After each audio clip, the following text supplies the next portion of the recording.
మీ అందరికీ నా హృదయపూర్వకమైనటువంటి ధన్యవాదాలు తెలియపరచుకుంటున్నాం. ఈ 3వ వీడియో కార్యక్రమమును ప్రారంభించుకుంటున్నాం కనుక ముందుగా చిన్న ప్రార్థన చేసుకొని ఈ యొక్క లైవ్ను ప్రారంభించుకుందాం. ప్రార్థన. మమ్మల్ని మిక్కిలిగా ప్రేమించిన మా ప్రియ పరలోకపు తండ్రి, పరిశుద్ధుడా మా యేసయ్య, నీకు వందనాలు అయినా నీ యొక్క మహాకృపను బట్టి ప్రభా, ఇదిగో నీ బిడ్డలైనటువంటి వారు అనేకులు నాయన నీ యొక్క సత్య సువార్తను వినలేక ప్రభా ఈ యొక్క కరోనా బారి నుండి ప్రభా విడిపించుటకు ప్రభు ఇదిగో ఈ యొక్క లైవ్ను ప్రారంభించుచుండగా ఇదిగో అనేకులు ప్రభు ఎంతమంది అయితే ప్రభా ఈ యొక్క కరోనా గురించి భయపడుతూ బలహీనమవుతున్నారో వారందరిని బట్టి ప్రార్థిస్తున్నాం ప్రభు. నీకు వందనాలు. వారందరి పట్ల నీ కార్యములను జరిగించమని ప్రార్థిస్తున్నాం. ఈ యొక్క కరోనా బారి నుంచి నా ప్రభా నీ బిడ్డలను విడిపించమని ప్రార్థిస్తున్నాం. సన్నిధికి రాలేనటువంటి వారు, ఇళ్ళలో ఉన్నటువంటి వారు ప్రభా ఈ యొక్క 3వ లైవ్ను బట్టి ప్రభా ఇదిగో అనేకులు విని ఇంట్లో ఉండి ప్రభా అయా నీ మాటలు వినే భాగ్యమును అనుగ్రహించినందుకు నీకు వందనాలు. ఈ యొక్క ఆరాధన ఈ యొక్క లైవ్ అంతా కూడా ప్రభా పూర్తిగా కంప్లీట్గా నువ్వే ఉండి నడిపించి మహిమ ఘనత ప్రభావాలు పొందుకోమని క్రీస్తు నామములో అడుగుచున్నాము తండ్రి. ఆమేన్. ప్రభునందు దేవుని బిడ్డలారా, మరి మొదటిగా కోయరు వారు వచ్చి ఒక పాట పాడి దేవుని యొక్క నామమును ఘనపరచవలసిందిగా ప్రభు నామములో మనం చేస్తున్నాం.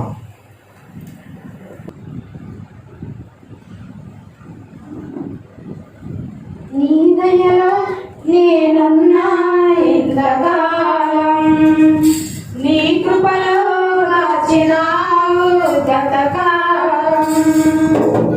నీ దయలో నేనున్నా ఇంతకాలం, నీ కృపలో కాచినావు గతకాలం. నీ దయ లేనిదే నేనే మానయ్యా, నీ దయ లేనిదే నేనే మాననా తెలియదయ్యా. నీ దయలో నేనున్నా ఇంతకాలం, నీ కృపలో కాచినావు గతకాలం.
Hey,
Thank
you.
చాలా మంది ఈ లోకములో దేవుని తెలుసుకోలేక గర్విష్టి అయినటువంటి మనసుతో అహంకారంతో ఈ లోకంలో జీవిస్తున్నారు. అనేకుల పట్ల గర్వంగా ప్రవర్తిస్తున్నారు. అందుకనే ఆ గర్వం వల్ల మనకు వచ్చేటువంటి ఇబ్బందులు ఏంటి, ఆ గర్వం వల్ల అహంభావం వల్ల మనం ఏమి నష్టపోతున్నాం అనేది గ్రహించుకోలేక ఎంతగానో విర్రవీగిపోతున్నారు, ఎంతగానో పతనం అయిపోతున్నారు. అందుకనే ఇలాంటి గర్విష్ఠుల గురించి దేవుని యొక్క లేఖనాలు మనకేం తెలియపరుస్తున్నాయో ఈరోజు దేవుని యొక్క వాక్యము ద్వారా మనం తెలుసుకుందాం. గర్వం వల్ల మనం ఏమి నష్టపోతున్నాం అనేది మనము దేవుని యొక్క లేఖనములో నుంచి మనం కొన్ని వచనాలను మనం చదువుకుందాం. సామెతల గ్రంథము 16వ అధ్యాయము 18వ వచనం నుండి కొన్ని వచనాలను మనం చదువుకుందాం. సామెతల గ్రంథము 16వ అధ్యాయము 18వ వచనం. పోటకు ముందు అహంకారమైన మనసు నడుచును, గర్విష్ఠులు దోపుడు సొమ్ము సంపాదించుకున్న కంటే దీన మనసు కలిగి దీనులతో పొత్తు చేయటం మేలు. ఉపదేశములకు చెవియొగ్గువాడు మేలునందును యెహోవాను ఆశ్రయించు వారు ధన్యులు. చాలా దేవుడి కొద్ది మాటలను ప్రభు మన వినికిడిలో దీవించి ఆశీర్వదించి మహిమ పొందులుగా ప్రార్థన చేసుకుంటాం. మమ్మల్ని మిక్కిలిగా ప్రేమించిన మా ప్రియ పరలోకపు తండ్రి, పరిశుద్ధుడా మా యేసయ్యా, నీకు వందనాలు.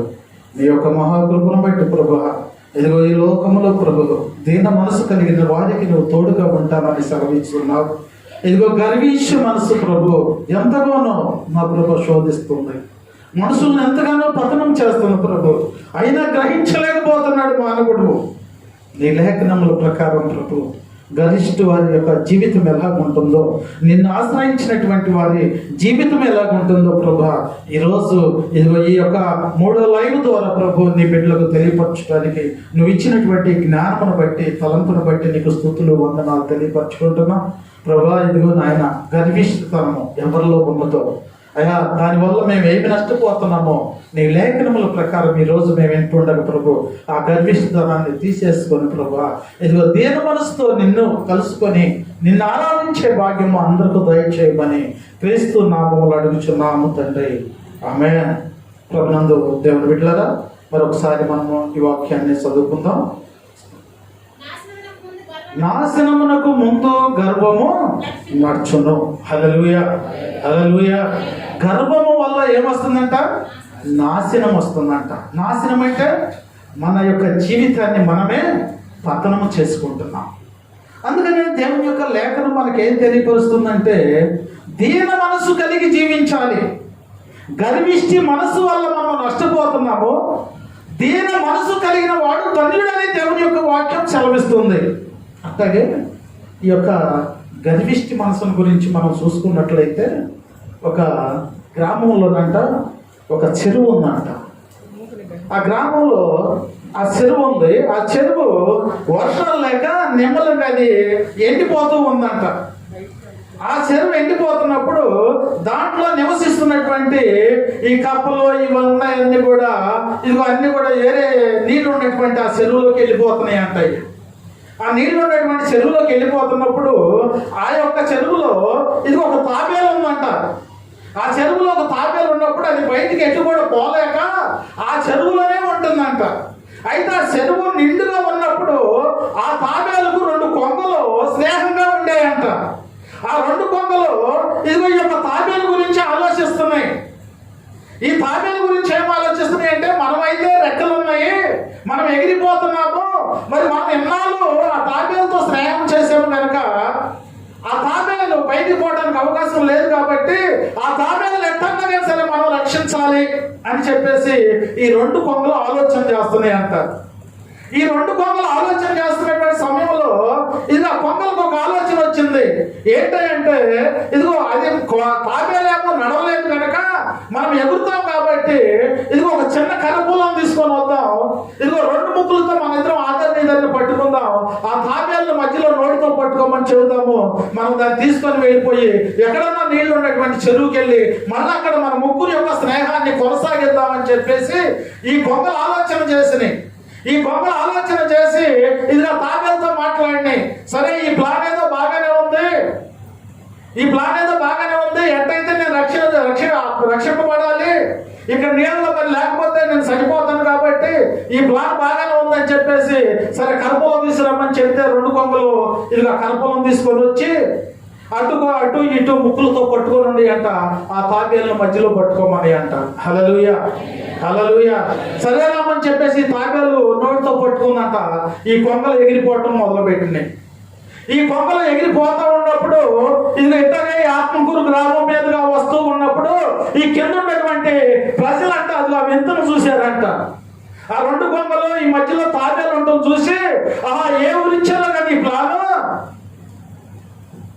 అసలు ఆ తాబేలను చూడు ఎట్లా తీసుకెళ్తున్నాయో, ఎవరు ఇచ్చారు కానీ ఈ ప్లాన్ ఏమో గొప్ప ప్లాన్ వేసినాయి అని చెప్పేసి అంటే ఈ రెండు కొంగలు ప్లాన్ ఇచ్చిన రెండు కొంగలు బాగానే ఉండి ఈ తాబేలుకి ఎక్కడ లేనటువంటి గర్వం వచ్చేసిందంట. ఏమొచ్చింది? గర్వం. ఇక్కడ మనం లేఖనములో మనం ఏం చదువుకున్నాం? నాశనమునకు ముందు గర్వము నడుచును. ఇప్పుడు ఈ తాబేలుకి ఏమొచ్చింది? గర్వం వచ్చింది. ఈ తాబేలుకి ఎప్పుడైతే గర్వం వచ్చిందో, ఈ మాట ఎప్పుడైతే విన్నదో, ఈ ప్లాన్ ఇచ్చింది ఎవరు అంటే నేనే అందంట.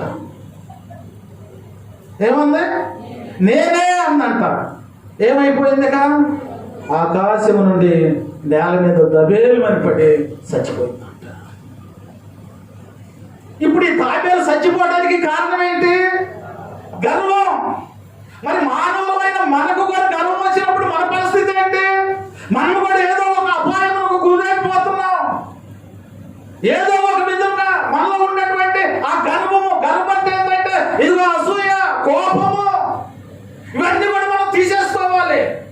అందుకనే దేవుని యొక్క లేఖనం చెబుతుంది, దేవుని ఆశ్రయించు.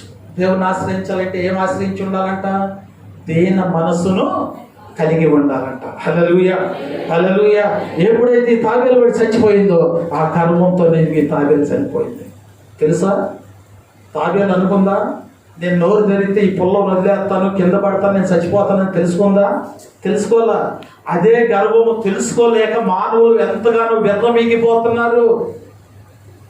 మానవులు ఎంతగానో విర్రమీగిపోతున్నారు. దేవుని యొక్క లేఖనము చెబుతుంది, నీ మానవుని యొక్క ఆవిసంట నీటి మీద బుడగ లాంటిదంట. ఆ బుడగ ఎప్పుడు పగిలిద్దో తెలియదు, ఎప్పుడు పగిలిద్దో తెలియదు. తెలియనటువంటి స్థితిలో మనం ఉంటున్నాం. ఇదిగో అపాయకరం మనకు వస్తుందని కూడా తెలియకుండా గర్వము మనల్ని మోసం చేస్తుంది. అపవాదిగాడు మనల్ని అంత మొప్పిలో పెడుతున్నాడు. అందుకనే గర్వం మనకు ముందేం నడుస్తుందంట? నాశనం నడుస్తుందంట. పడిపోవటానికి ముందే నడుస్తుందంట అహంకారమైనటువంటి మనస్సు. హల్లెలూయా, హల్లెలూయా. ఈ గర్వము, అహంకారమైనటువంటి మనస్సు ఎంతో ప్రమాదకరమైనది. అందుకనే ఇంకా మనము దేవుని యొక్క వాక్య భాగంలో మనం చూసుకుందాము. దేవుని యొక్క పరిశుద్ధ గ్రంథంలో నుండి 1 సమూయేలు గ్రంథము 17వ అధ్యాయము 41, 42 వచనాలను మనం చదువుకుందాం.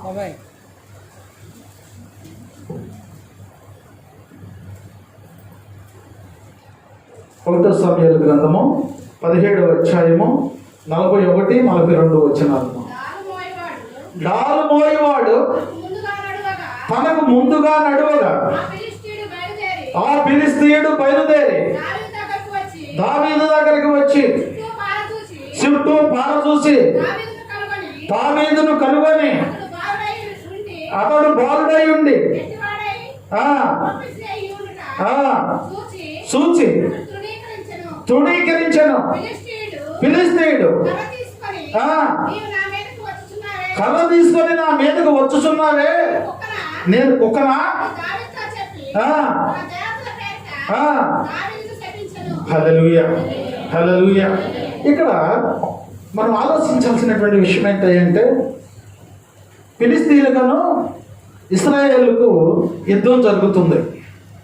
యుద్ధం జరుగుతున్నప్పుడు ఇదిగో ఒక కొండ మీద వాళ్ళు ఉన్నారు, ఇంకొక కొండ మీద ఇశ్రాయేలు ఉన్నారు. వీరి మధ్యలో ఒక అగాధం ఉన్నది. ఈ అగాధము దాటితే కానీ ఆ కొండ బలవంతుడు ఒకడు ఉన్నాడు, యుద్ధాభ్యాసం నేర్చుకొని ఉన్నాడు, బహు బలశాలి. తన యొక్క బలమును బట్టి ఎంతగానో విర్రవీగిపోతూ ఉంటాడు. ఇదిగో ఇక్కడ ఇశ్రాయేలు కానీ వారికి యుద్ధం జరుగుతున్నప్పుడు ఇదిగో ఈ యొక్క గొలియాతు అంటున్నాడు, మీరును మేమును యుద్ధం చేసుకొని అటు ఇటు చనిపోవటం నాకు ఇష్టం లేదు, నశించిపోవటం. మా యొక్క ఫిలిస్తీయుల తరపు నుంచి నేను ఒక్కడే వస్తా, మీ తరపు నుంచి ఎవరినైనా ఒకరిని పంపించండి, మీ తరపు నుంచి ఎవరినైనా ఒకరిని పంపించండి. ఇదిగో మీ తరపున వచ్చిన మనిషి ఓడిపోయాడంటే మీరు మాకు దాసోహం చేయండి. నేను కానీ ఓడిపోయాననుకో మా యొక్క వాళ్ళందరూ కూడా మీకు దాసోహం చేస్తారు అని చెప్పేసి అంటే ఛాలెంజ్ చేస్తున్నాడు. ఛాలెంజ్ చేస్తున్నప్పుడు ఇది వీళ్ళెవ్వరూ కూడా ముందుకు పోలేకపోతున్నారు. ఇశ్రాయేలు ఇలాంటి చూస్తే ఎంతో భయంకరంగా ఉన్నాడు. 6 అడుగుల అజానుభావుడు. ఆయన చూసి అందరూ కూడా భయపడిపోతున్నారు.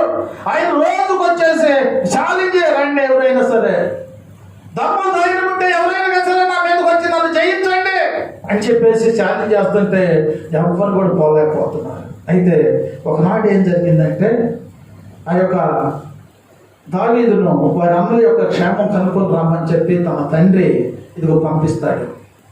పంపించినప్పుడు ఇక్కడికి వచ్చేపాటికే ఆ యొక్క గొలియాతు పైకి లేచి నిలబడి కేకేస్తా ఉంటున్నాడు ఆ కొండ మీద ఉండి. దావీదుకు ఎక్కడ లేనటువంటి కోపం వచ్చింది.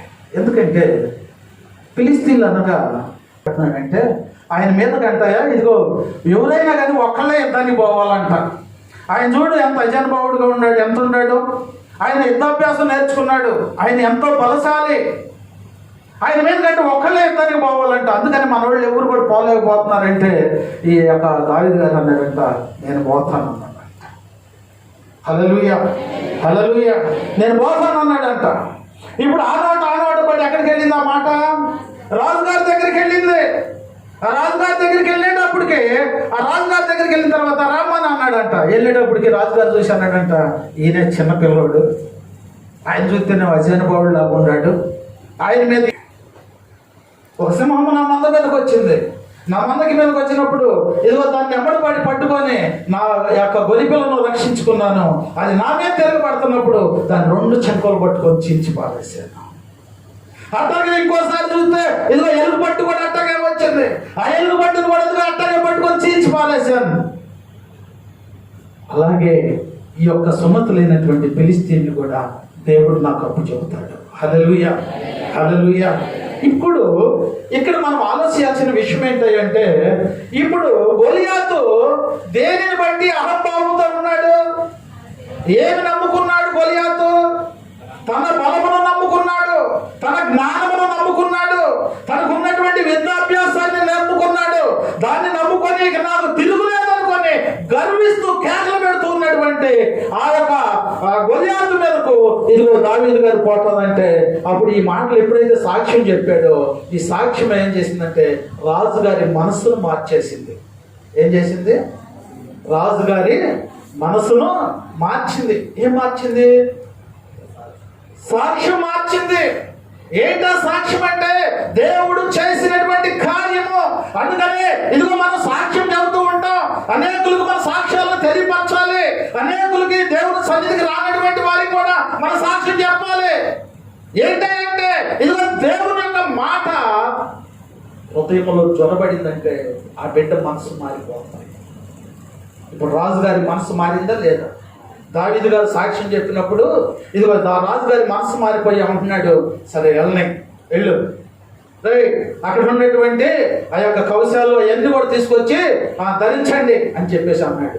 అవన్నీ కూడా తగిలించేటప్పటికి అవి వేసుకున్నాడు. ఆ దరికి పోయాడు, మళ్ళీ ఈ దరికి వచ్చాడు. వచ్చి ఏమంటున్నాడు, అయ్యా వీటినే నేను మొయ్యలేను అంటున్నాడు. హల్లెలూయా, హల్లెలూయా. మనము దేవుని యొక్క వాక్యం వింటున్నటువంటి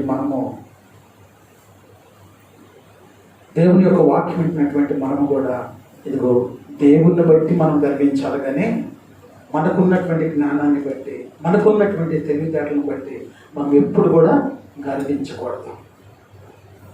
ఎప్పుడైతే ఈ యొక్క మొయ్యలేనని చెప్పేసి అన్నాడో, మొయ్యలేనని ఆయన చూడు ఎలా ధరించుకొని ఉన్నాడో. ఆయన్ని ఒకవేళ నువ్వు కొట్టాలనుకున్నప్పటికైనా కానీ సరే అది మళ్ళీ తిరిగి వచ్చి నీకే తగిలేటట్టుగా ఇదిగో కవచం ధరించుకొని ఉన్నాడు. వాటి కూడా నాకేమి వద్దయ్యా, మరి ఏం కావాలయ్యా నీకు చెప్పు, యుద్ధానికి వెళ్తానంటున్నావు కదా, సరే ఏం కావాలి చెప్పు, నీ ఇష్ట ప్రకారమే అంటే అంటున్నాడు, ఒక కర్ర, ఒక ఒడిచేల. హల్లెలూయా, హల్లెలూయా.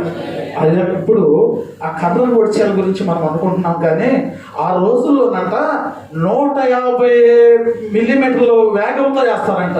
ఒడిచేలతో ఆ యొక్క రాయిని ఇసిరితే ఎంతో వేగంతో వెళ్ళిపోతుందంట. హల్లెలూయా. ఆ కర్ర ఒడిచేల నాకు చాలు అన్నాడంట.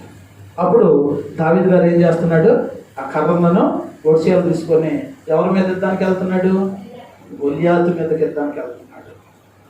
ఇక్కడ మనం ఆలోచించాల్సింది ఏంటంటే, దేవుని మీద ఆధారపడి దావీదు గారు యుద్ధానికి వెళ్తున్నాడు. గొలియాతు ఏమో తన బలమును బట్టి విర్రవీగుతున్నాడు. అందుకనే అహంభావమైనటువంటి మనసు మనలో ఏమైనా ఉన్నదేమో, ఇదిగో గొలియాతు లాంటి మనసు. ఇదిగో దావీదు గారు ఆ కర్ర తీసుకొని ఒడిసేలు తీసుకొని పోతుంటే, ఇప్పుడు చదువు అమ్మ ఇందా చదివినటువంటి పాఠం. దాల్మోయేవాడు తనకు ముందుగా నడవగా ఆ ఫిలిష్తీయుడు బయలుదేరి దావీదు దగ్గరకు వచ్చి చుట్టూ పార చూసి అతడు బాలుడై ఎరటివాడును అతన్ని తునీకరించను. ఏం తీసుకుని వెళ్తున్నాడు యుద్ధానికి?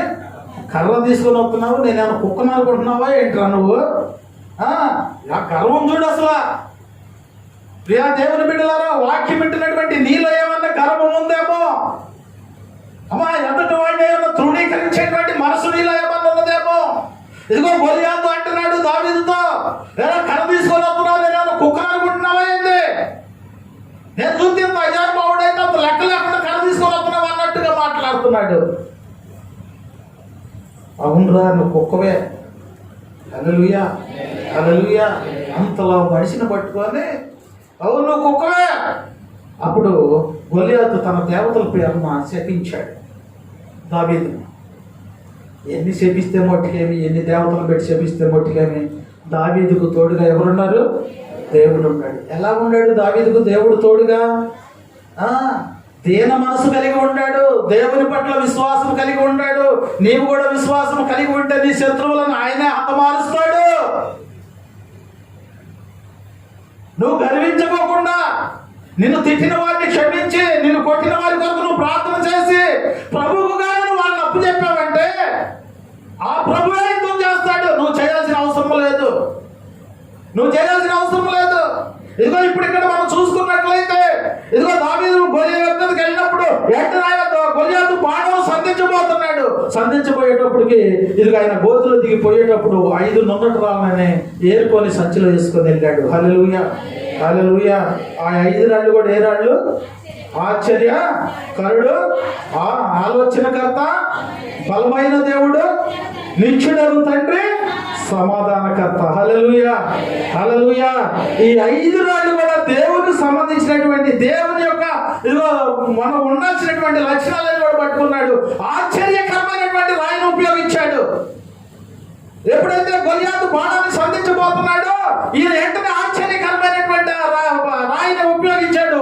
ఒడిసెల్లో పెట్టాడు, గిర్ర గిర్ర తిప్పి కొట్టేటప్పటికి నోచతన పోయి తగిలిందంట. హల్లెలూయా. ఏ రాయి అది? ఆశ్చర్యకరమైన రాయి. హల్లెలూయా. మన దేవుని యొక్క పేరేంటి? ఆశ్చర్యకరుడు. ఆశ్చర్య కార్యములు చేసే దేవుడు, ఆలోచనకర్త, బలమైనటువంటి దేవుడు, నీచుడకు తండ్రి, సమాధానకర్త. మనకు సమాధానం దయచేసేది,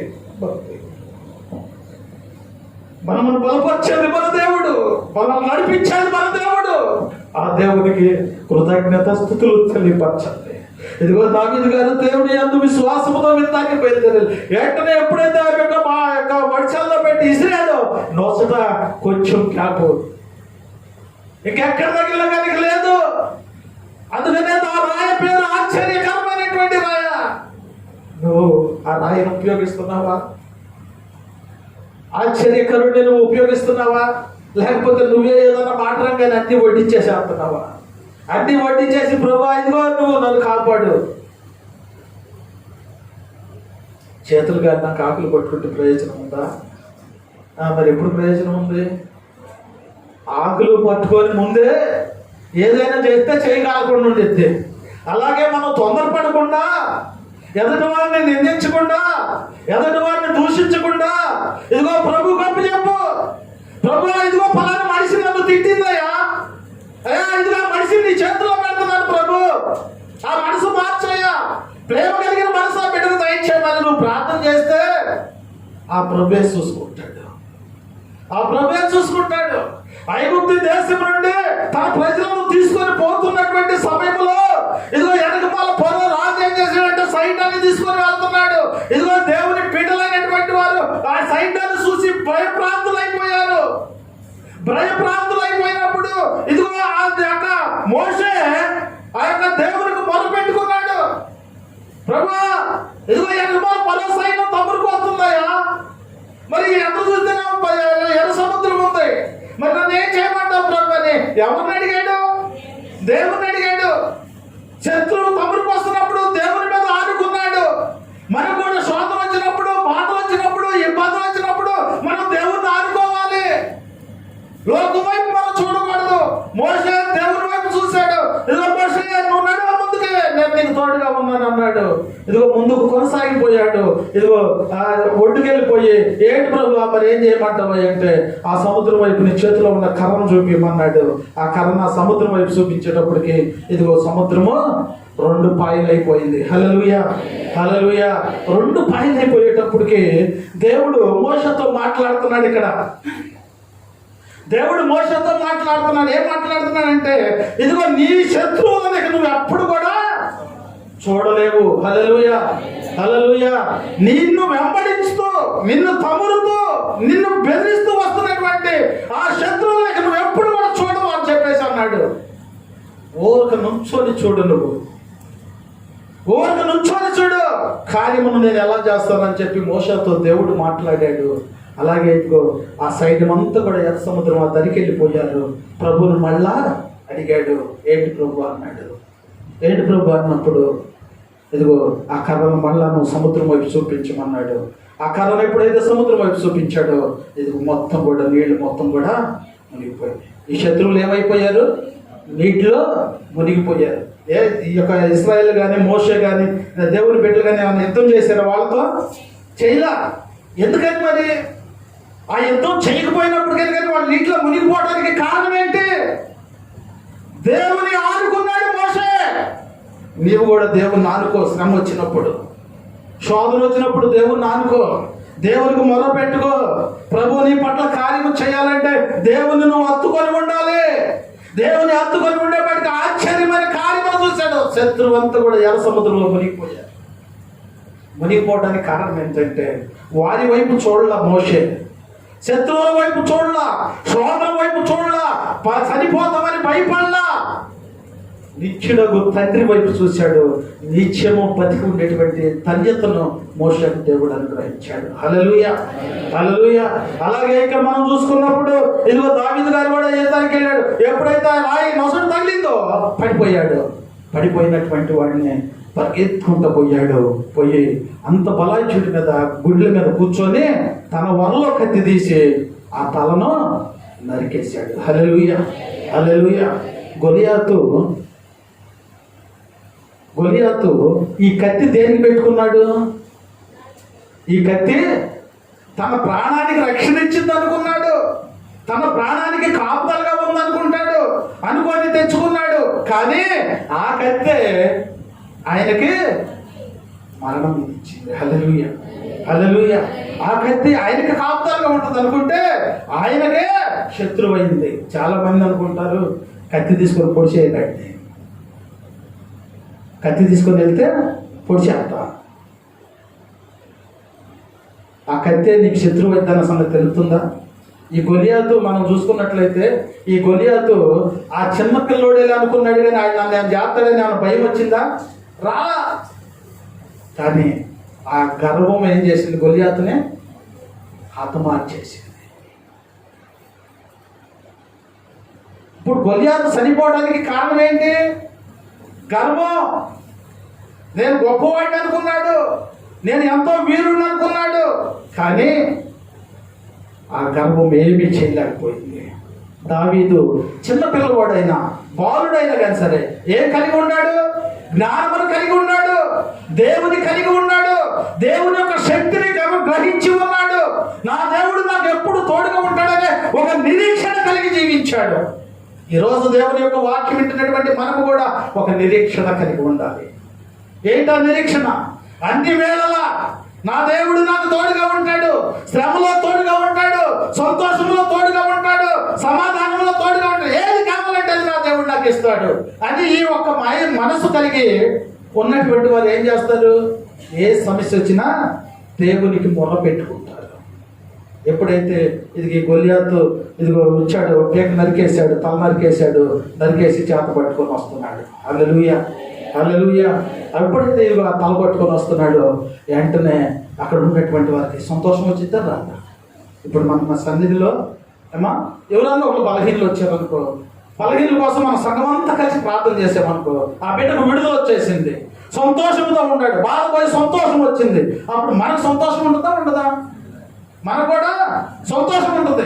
అలాగే దావీదు గారు శత్రువును జయించి ఆ శత్రువు యొక్క తలను చేత పట్టుకొని వస్తుంటే ఆ ఉన్నటువంటి ఈ యొక్క ఇశ్రాయేలు యొక్క సైన్యం అంతా కూడా ఇదిగో సంతోషంతో జైలు కొడుతున్నారు. హల్లెలూయా, హల్లెలూయా. దావీదుకి ఏంటి అంటున్నారు? 10,000 కొలది స్తుతులు అంటున్నారు. సౌలుకి 1000 కొలది. ఏమా 10,000 ఎక్కువ లేకపోతే 1000 ఎక్కువ? ఎక్కువ స్తుతులు ఎవరికి చెబుతున్నారు? దావీదు గారికి చెబుతున్నాడు. తక్కువ స్తుతులు ఎవరికి చెబుతున్నారు? సౌలుకి చెబుతున్నారు, రాజుగారికి. ఇశ్రాయేలు యొక్క రాజుకి తక్కువ చెబుతున్నప్పటికీ ఈయనలోకి వచ్చేసింది. ఏమొచ్చేసింది? విషపు చూపు వచ్చేసింది. ఎవరి మీద విషపు చూపు వచ్చింది? జయము తెచ్చినటువంటి దావీదు మీద విషపు చూపు చూస్తున్నాడు. నాకేం తక్కువ స్థుతులను, ఆయనకేం ఎక్కువ స్థుతులా? ఈ లెక్కనకి ఈయనే నేను రాజుగా దింపేస్తాడు, ఆల్రెడీ దింపేయడానికే వచ్చింది. అది గ్రహించక ఏమొచ్చింది ఈయనలోకి? విషపు చూపు వచ్చేసింది. విషపు చూపు వచ్చేసి ఈయన్ని ఎట్టయినా సరే దావీదును చంపాలని నిర్ణయించుకున్నాడు. హల్లెలూయా, హల్లెలూయా. దావీదుని ఈ యొక్క సౌలు చంపాలని వచ్చినప్పుడైనా దావీదు ఏ మనసు కలిగి ఉన్నాడు? తేన మనసు కలిగి ఉన్నాడు, క్షమించే మనసు కలిగి ఉన్నాడు. అలాగే మనకు కూడా శత్రువులు మన మీదకి వచ్చినప్పుడు కూడా మనం ఏ మనసు కలిగి ఉండాలి? తేన మనసు కలిగి ఉండాలి, క్షమించే మనసు కలిగి ఉండాలి. అట్టి మనసు కలిగినటువంటి వారిని దేవుడు ఎప్పుడు తోడుగా ఉంటాడు, మన పట్ల అనేకమైనటువంటి కార్యములను జరిగిస్తాడు. హల్లెలూయా, హల్లెలూయా. ఎప్పుడైతే ఇదిగో యొక్క సౌలు దావీదును చంపాలని అనేక మార్లు ప్రయత్నించినప్పటికైనా, ఇదిగో సౌలు చంపడానికి దావీదుకు అవకాశం వచ్చినప్పుడు కూడా చంపేడా? చంపలా. ఆయన కొనుక్కున్నప్పుడు దొరికినప్పుడు దావీదు గారు ఏం చేసినట్టే ఒక చిన్న ఆ యొక్క దుప్పటి కోసుకొని తీసుకొని వచ్చి దానికి కూడా బాధపడ్డాడు. ఎందుకు బాధపడ్డాడు? దేవుడు ఎరిగినటువంటి బిడ్డ, రక్షింపబడినటువంటి బిడ్డ, ఆ బిడ్డకు ఇదిగో నేను ఇది చేసేదని ఎంతో ప్రాధాయపడ్డాడంట. మనమైతే తానికి వెనకాడము, ఏమా వాళ్ళ మీద ఎంత విధానంగా వెళ్తామంటే ఏది గురించి కూడా మనం ఆలోచించాం. ఎవరి గురించి ఆలోచించాడు దావీదు గారు? దేవుని గురించి ఆలోచించాడు. మనం కూడా ఎప్పుడు దేవుని గురించి ఆలోచించేటువంటి వారమై ఉండాలి.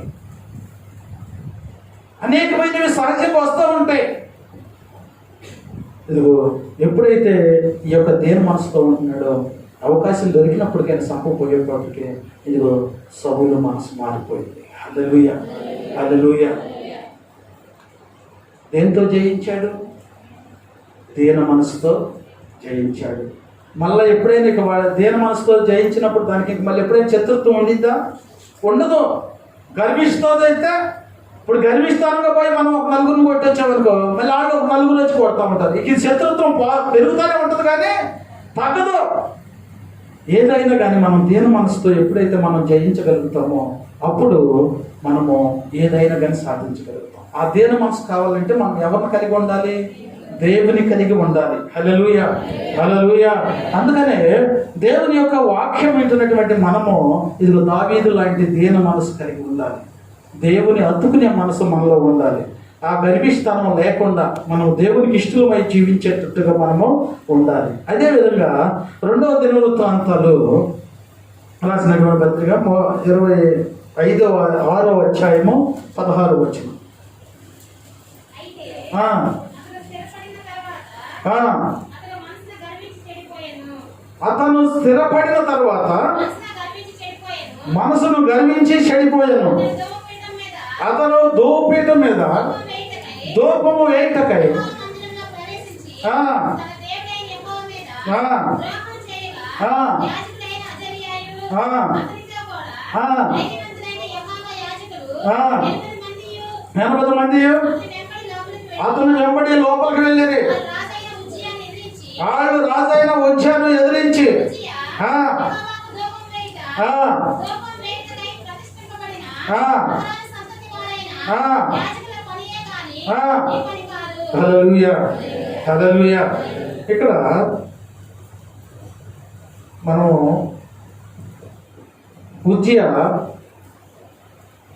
చిన్నపిల్లవాడిగా ఉన్నప్పుడు ఉజ్జియా యొక్క తండ్రి అమజ్యా ఆయన రాజుగా పరిపాలన చేస్తున్నప్పుడు ఈ ఉజ్జియాకు 16 సంవత్సరాలు. ఈ 16 సంవత్సరాలు వచ్చినప్పుడు ఈ యొక్క అమజ్యా చనిపోయాడు. రాజుగా ఉండి చనిపోయాడు. చనిపోయేటప్పటికి వీళ్ళంతా కూడా ఏం చేశారంటే తన కుమారుడైనటువంటి ఉజ్జియాను రాజుగా చేయమని ఆయన్ని ఉజ్జియాను రాజుగా చేశాడు. ఉజ్జియా రాజుగా ఉన్నప్పుడు ఆయన వయసు ఎంత అంటే 16 సంవత్సరాలు. 16 సంవత్సరాలు వయసులో రాజు అయ్యాడు. రాజు అయ్యి ఇదిగో ఏలుబడి చేస్తున్నటువంటి సమయంలో దేవునికి లోబడి జీవించాడు ఉజ్జియా. దేవునికి లోబడి జీవించినప్పుడు ఉజ్జియాను దేవుడు ఎంతగానో ఆశీర్వదింపజేశాడు. సైన్యాన్ని పెంచాడు. ఇదిగో ఏ దేశం మీద యుద్ధానికి వెళ్ళినప్పటికైనా కానీ సరే జయం పొందుకునే వస్తున్నారు. అపజయం అంటే తెలియదు ఉజ్జియాకి. ఇదిగో సమస్తను కూడా సమకూర్చుకున్న తర్వాత ఉజ్జియాకు గర్విష్టి మనసు వచ్చింది. ఏ మనసు వచ్చింది? గర్విష్టి మనసు వచ్చింది. ఈ గర్విష్టి మనసు వచ్చేటప్పటికి ఇదిగో దేవుని యొక్క సమూహంలోకి వెళ్ళాడు. దేవుని యొక్క సమూహంలోకి వెళ్ళి ఆ సమూహంలో ఆ బలిపీఠం ఎక్కాడు. ఇప్పుడు మన బలిపీఠం ఉంది. ఈ బలిపీఠం ఎవరు ఎక్కాలి? దైవజనులు ఎక్కాలి. దేవుని యొక్క దృష్టిలో ఉన్నటువంటి వారు, దేవునికి ఇష్టమైనటువంటి వారు ఈ బలిపీఠం ఎక్కాలి. ఈ బలిపీఠం మీద ఇదిగో ఇది ఒక బలిపీఠము, ఇంకొక బలిపీఠము. ఆ బలిపీఠం మీదకి ఇదిగో అర్పణ అర్పించేటువంటి వారుగా ఉండాలి. ఆ అర్పణ అర్పించడానికి ఇదిగో దేవుని ఆ యొక్క అప్పుడు ఆ రోజుల్లో ఎవరున్నారంటే అహరోను సంతతి వారు ఉన్నారు, యాజకులుగా ఉన్నారు. ఏది చేసినప్పటికైనా కానీ వాళ్ళే చేయాలి. అయితే వాళ్ళు చేయాల్సిన పని ఏం చేశాడు? ఈ ఉజ్జియా రాజు అనేటువంటి గర్వంతో, నాకు ఎదురు లేదన్నటువంటి గర్వంతో ఇదిగా బలిపీఠం ఎక్కి ధూపవేదిక వేయటానికి ఇదిగో అది తీసుకున్నాడంట. ఎప్పుడైతే అక్కడికి వెళ్ళాడో ఆయన ఎమ్మటిపై వచ్చినటువంటి 8 మంది కూడా ఏమంటున్నారంటే, అయ్యా ఉజ్జియా నువ్వు రాజు అవ్వచ్చేమో కానీ నీకు ఆ అర్హత లేదు. ఆ యొక్క అర్హత ఉన్నటువంటి వారు అహరోను సంతతి వారే. నువ్వు వేయకూడదు అనేటప్పటికి ఎప్పుడైతే ఈ మాట ఈ సైనికులు అన్నారో ఈ ఊజ్జకి ఎక్కడ లేనటువంటి కోపం వచ్చేసింది. బలిపీఠం మీద ఉండి కోపడుతున్నాడు. బలిపీఠం మీద ఉండేటువంటి వారు ఎవరంటే ఇదిగో దీన మనసు కలిగినటువంటి వారు, దేవుని యొక్క జ్ఞానం కలిగినటువంటి వారు. ఆ జ్ఞానం లేనటువంటి ఊజ్య ఇదిగో ఇక్కడికి వచ్చే బలిపీఠం మీద కూర్చొని ఊపిరించి చూస్తున్నాడు. వాళ్ళ యొక్క అయ్యా నువ్వు ఏమన్నప్పటికైనా కానీ సరే నువ్వు ఆ అర్హత లేనటువంటి వాడివి. నువ్వు రాజు అవ్వచ్చు, ఏమా ముఖ్యమంత్రి అవ్వచ్చు, ప్రధానమంత్రి అవ్వచ్చు, కానీ నీ హోదా ఏంటంటే అక్కడి నుంచి అంటే కానీ దేవుని యొక్క సన్నిధిలో బలిపెట్టే అర్హత ఎటువంటి వారికి కూడా లేదు. ఈయన ఎప్పుడైతే వీళ్ళు అన్నారో ఒక్కసారి ఊగురుడయ్యి వాళ్ళ వెంట చూశాడు. వాళ్ళ వెంట చూసేటప్పటికి వెంటనే ఊజ్యాకి పుష్టి వ్యాధి వచ్చేసింది. ఆ నొసటి మీద తెల్లగా వచ్చేసిందంట. ఉండపరినే కుష్టి వ్యాధి వచ్చేసింది. ఎందుకని కుష్టి వ్యాధి రావడానికి కారణం ఏంటి? గర్వం వచ్చేసింది. గర్వం వల్ల ఎంత నష్టమో చూసారా? ఏమా గ్రహిస్తున్నారా? గర్వం వల్ల. అందుకనే ఫస్ట్ చెప్పాడు గర్వమును గురించి ఎంత నష్టపోతున్నామో. ఫస్ట్ మనం చూసుకున్నట్లయితే ఈ యొక్క చూసుకున్నప్పుడు ఇక్కడ ఏమంటున్నాడు? నాశనమునకు ముందు గర్వము నడుచును. తెలియట్లా. గర్వించేటువంటి వారు తెలుసుకోవాల్సింది ఏంటంటే ఈ గర్వం నా కొంక ముంచిద్ది, ఈ గర్వం వల్ల నేను పతనమైపోతాను. ఎందుకు గర్వపడాలి? తగ్గించుకుంటే పోదు కదని చెప్పి తగ్గించుకునే మనసు కలిగి జీవించేటట్టుగా ఉండాలి. అలాగే గొలియాతు గర్వించాడు, ఏమైంది? ప్రాణం పోగొట్టుకున్నాడు. అలాగే మనం చూసుకున్నట్లయితే ఊజియా ఏం చేశాడు? గర్వించాడు. ఏమొచ్చింది? కుష్టి వ్యాధి వచ్చింది. గర్వించినందువల్ల గర్వము తీసేసుకున్నటువంటి దావీదు గారు ఏం చేశాడు? జయము పొందుకున్నాడు. దేవుని యొక్క బలమును పొందుకున్నాడు. దేవునితో ఉన్నంత చేతి కూడా మనం ఆశీర్వాదాలు పొందుకుంటున్నాం, కానీ గ్రహించలేకపోతున్నాం. చాలా మనము ఆలోచన చేయాలి. ఎందుకంటే యాకోబు గ్రంథం చూడము. యాకోబు రాసిన పత్రిక 4వ అధ్యాయం 6వ వచనం.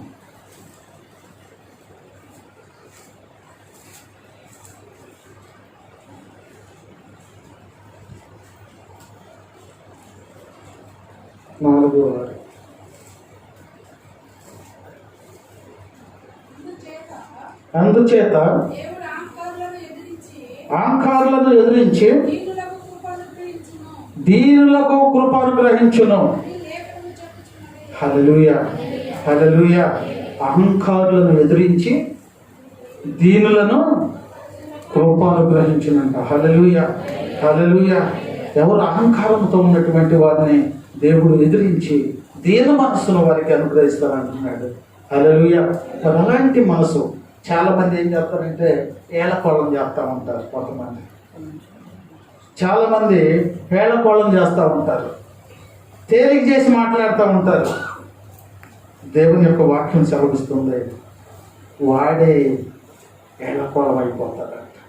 అది గ్రహించలేకపోతున్నాం మనం. సామెతల గ్రంథము 3వ అధ్యాయము 34వ వచనంలో మనం చూసుకున్నట్లయితే వేళకోళం గురించి అపహాసకులను దీనుల ఎడల దయ చూపును. బుద్ధిహీనులు అవమానభరితులవుతారు. హల్లెలూయా, హల్లెలూయా. వేళకోళం చేసేటువంటి వారు ఏమైపోతారంట? అవమానము పొందుకుంటారు. అవమానం పొందుకుంటారు. అందుకనే అవమానపరిచే ఎప్పటి వారిని అవమానపరిచే మనసు మనం ఉండకూడదు. దేన మనసు కలిగినటువంటి వారు ఏమవుతారంట? దయను పొందుకుంటారంట. అంటే ప్రేమను పొందుకుంటారు. మరి ఏది కలిగి ఉండవు నువ్వు? అమ్మా, గర్విష్టి మనసు కలిగి ఉండవా? దీన మనసు కలిగి ఉండవా? ఏ మనసు కలిగి ఉన్నప్పటికైనా దేవుని కలిగి నువ్వు ఉంటే నువ్వు ఎప్పుడూ ధన్యుడివే. గర్వించినటువంటి వారిని గురించి మనం విన్నాము. మరి అలాంటి గర్వము ప్రభు మాలో ఏమన్నా ఉన్నదేమో. అయ్యా మేము అడిగినప్పుడు అడిగినవన్నీ కూడా మాకు అవసరతలు తీర్చావు. మేము ఇప్పుడు ధనవంతులం అయిపోయాం ప్రభువా. ఈ ధనాన్ని చూసి నాలోకి ఏమన్నా గర్వం వచ్చిందేమో ప్రభువా. నాకున్నటువంటి ఆస్తులను బట్టి ఏమన్నా గౌరవం వచ్చిందేమో నాయన. ఆ గర్విష్ట మనసు ఒకవేళ నాలోకి వస్తే నాలో నుంచి తీసివేయ ప్రభు. గర్వించినటువంటి ఇదిగో గొలియాతు మరణించాడు. రాజుగా ఉన్నటువంటి ఊజియా అన్ని విషయాల్లో జయం పొందుకున్నాడు. ఆ తర్వాత ఇదిగో గర్వం వచ్చిందాయా.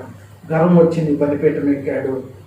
నీ బలిపీఠం ఎక్కినటువంటి ఊజియా ఇదిగో కుష్టి వ్యాధితో పొందాడు. ప్రభు అలాంటి నాకు ఏమవుతాయా. ఇదిగో దావీదు నిన్ను కలిగి ఉన్నట్టుగా నేను కూడా నిన్ను కలిగి జీవించే జీవితం నాకు దయచేయి ప్రభు. నీ అంత విశ్వాసంతో జీవిస్తూ ప్రభు నువ్వు ఇచ్చేటువంటి జయములను పొందుకుంటూ, నువ్వు ఇచ్చేటువంటి ఆశీర్వాదములను పొందుకుంటూ నీ అందు ఆనందించే ధన్యత మాకు దయచేయి ప్రభు అని మన హృదయాన్ని మనం సరి చేసుకున్న రోజున దేవుడు మనకు తోడుగా ఉంటాడు. దేవుడు తోడుగా ఉంటే మనం ఎవరి మీద కూడా యుద్ధం చేయాల్సిన అవసరం లేదు. మన ప్రభువే మన పక్షమున యుద్ధం చేస్తాడు. మన ప్రభు మనతో ఉండాలంటే మన ప్రభువు దీనుడై ఉన్నాడు కనుక ఆ దీనత్వం కలిగి మనం జీవించినట్లయితే దేవుడు మన పట్ల గొప్ప కార్యములను జరిపిస్తాడు. దేవుడి కొద్ది మాటలను ప్రభు మన వినికిడిలో దీవించి ఆశీర్వదించి మహిమ పొందును గాక. ప్రార్థన చేసుకుందాం. మమ్మల్ని మిగిలిగా ప్రేమించిన మా చేతుల్లో తండ్రి పరిశుద్ధుడ మా యేసయ్యా నీకు వందనాలు. నీ యొక్క మహాకృపను బట్టి ప్రభు ఇదిగో నాయన గర్విష్టి మనసును బట్టి ప్రభు, అహంభావమైన మనసును బట్టి ప్రభు ఈరోజు నువ్వు మాట్లాడావు. అహంభావం మనసు కలిగినటువంటి వారు ప్రభు ఇదిగో నాయన అయ్యా ఎంతగానో మా ప్రభు పొంగల్ ప్లాన్ వేసి తీసుకొని పోయినప్పటికైనా కానీ సరే ఈ యొక్క తాబేలుకు అహంభావం వచ్చింది ప్రభు. గర్వించే మనసు వచ్చింది నాయన. ఆకాశము నుండి కింద పడి చనిపోయింది ప్రభా. అదేవిధంగా ప్రభా గొలియాతు ఎంతగానో విరవీగాడు ప్రభా. అయా నీ బిడ్డలైనటువంటి వారి మీదే ఛాలెంజ్ చేశాడు ఆయన. అలాంటి గొలియాతు గర్వించిన రీతిగా ప్రభా ఏవో తన ప్రాణాన్ని పోగొట్టుకున్నాడయ్యా. అలాగే నా ప్రభా ఊజియాను నా ప్రభా 16 సంవత్సరాలప్పుడే రాజును చేసావయ్యా. నీకు లోబడి ఉన్నంత వరకు నువ్వు జయాన్ని ఇచ్చావు ప్రభా. ఎన్నో జయాలు పొందుకున్నాడు ప్రభు. నీకు వందనాలు. ఆయా ఈజిప్టు ప్రాంతం అంతా కూడా ప్రభు పేరు కలిగినటువంటి వాడుగా ఉన్నాడు ప్రభు. నీకు వందనాలు.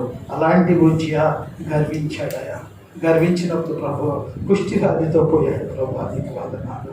మరి నాయలో ఏముందో ప్రభు అయ్యా మాలో గర్వించే మనసు ఏమైనా ఉన్నదేమో నాయన. ఆ గర్వించే మనసు తీసివేయి ప్రభు. నిన్ను నమ్ముకున్నటువంటి వారికి జయాన్ని ఇస్తానన్నావు ప్రభు. నిన్ను నమ్ముకున్నటువంటి వారికి మొట్టమొదటి అందరికీ జయాన్ని ఇచ్చావు ప్రభు. నీకు వందనాలు. దావీదు నిన్ను నమ్ముకున్నాడు అయ్యా. దావీదుకు జయం ఇచ్చావు ప్రభు. నీకు వందనాలు నాయన. అయ్యా ఇదిగో నిన్ను నమ్ముకున్నటువంటి వారికి నా ప్రభు నువ్వు ఎంతో చేయమనిచ్చే దేవుడు కనుక నిన్ను నమ్ముకొని జీవించే మనసు మాకు దయచేయి ప్రభు. నీ అంత విశ్వాసం కలిగి జీవించే మనసు మాకు దయచేయి ప్రభు. నీ ఎడల భయభక్తులు కలిగి జీవించే జీవితం మాకు దయచేయి ప్రభు.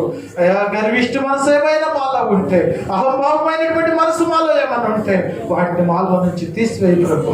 అయ్యా అట్టి మనసు కలిగి లేకుండా ప్రభు నిన్ను అత్తుకొని జీవించే భాగ్యం దయచేయి ప్రభు. మోషే నిన్ను అత్తుకున్నాడయ్యా. నీకు లోపడ్డాడయ్యా. శత్రు సైన్యాన్ని ప్రభు ఇదిగో సముద్రంలో ఎర్ర సముద్రంలో ముంచి వేసావు ప్రభు. నీకు వందనాలు. యుద్ధము చేయలేదు ప్రభు. నీ బిడ్డల పక్షాన నువ్వు యుద్ధం చేశావయ్యా. నిన్ను నమ్ముకున్నటువంటి నీ బిడ్డలకు జయాన్ని ఇచ్చావు ప్రభు.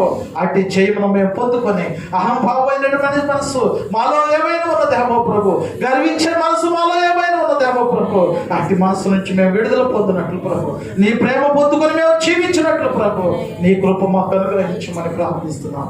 ఈ వాక్యము ద్వారా ప్రభు, ఈ లైవ్ ద్వారా ప్రభు మేము నాయన మా మనసును మార్చుకొని ప్రభు నీ వైపు చూసే భాగ్యము మాకు దయచేయమని ప్రార్థిస్తున్నాం ప్రభా. ఇదిగో నాయన కానుకను బట్టి ప్రభా ఇదిగో మొక్కులను బట్టి ప్రభు అయా ఇదిగో నాయన అయా మీ బియ్యం ప్రభు వారు వండుకునే సమయంలో గొప్పడు తీసి నీకు ఇస్తే వారి ప్రాణాన్ని కాపాడుతానన్నావు ప్రభు. వారి ప్రాణాలకు నీ కాపుతాలు దయచేయమని ప్రార్థిస్తున్నాం ప్రభా. ఇదిగో నాయన కరోనా బారి నుంచి నీ బిడ్డలకు విడుదల దయచేయమని ప్రార్థిస్తున్నాం. కరోనా మీద నీ బిడ్డలకు జయము దయచేయమని ప్రార్థిస్తున్నాం ప్రభు. నీకు వందనాలు. సమస్తమును జయించానన్నావు ప్రభు. జయశీనుడు లేచి తిరిగి వచ్చి ప్రభు అట్టి శక్తిని మాట్లాడించావు ప్రభు. నీకు వందనాలు. నువ్వు ఇచ్చిన శక్తి చేత, నువ్వు ఇచ్చిన బలము చేత ఈ కరోనాని పాల్గొనగలిగే ప్రార్థన జీవితం మాకు దయచేయమని నీకు వందనాలు. నీ బిడ్డలైనటువంటి వారి ప్రభు దీని మనసు కలిగి జీవించే భాగ్యము నీ బిడ్డలకు అనుగ్రహించి నీ రెక్కల కింద భద్రపరిచి నీవే మహిమ ఘనత ప్రభావాలు పొందుకోమని క్రీస్తు నామంలో అడుగుచున్నాము తండ్రి. ఆమె పరలోకమందున్న మా తండ్రి, నీ నామం పరిశుద్ధపరచబడిన గాక, నీ రాజ్యం మాకు వచ్చును గాక, నీ చిత్తం పరలోకమందు నెరవేర్చున్నట్లు భూమి అందు నెరవేరును గాక.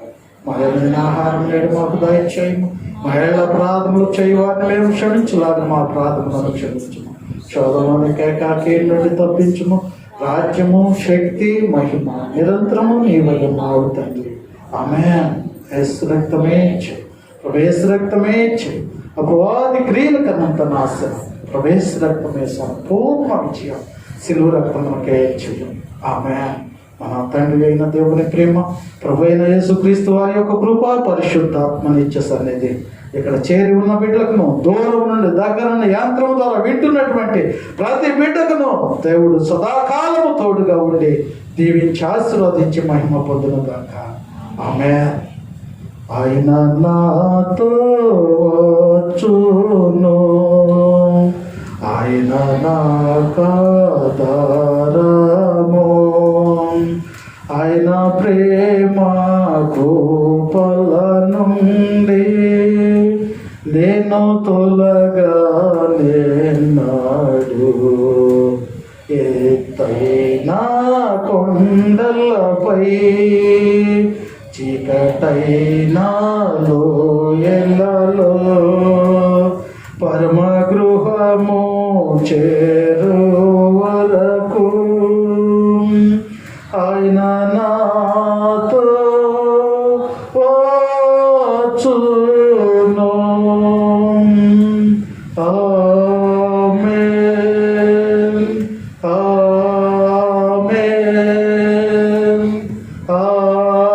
ఆమేన్.